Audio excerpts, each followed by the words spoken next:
गोसो दंबोला बुंना लाखा गोसो दंबोला बुंना लाखा बेलाय मा मेथाइ जाखो बेलाय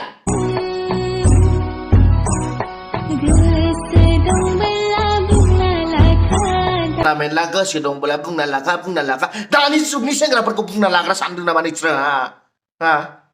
नंबां जाबां जायागारा भिडिअ बाना मोसानो रोङा मानो रोङा भिडिअ खामलाबाय थानाय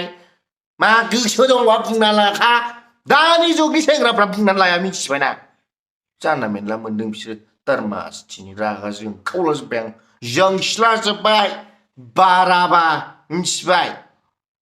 गोसो दंबोला बुंना लाखा गोसो दङब्ला बुंना लाखा सेंग्राफोरखौ बुंनानै ला गोसो दंबोला दानि जुगनि सेंग्राफ्रा जानला मेनला नंला बुंनानै लाला बायग्रा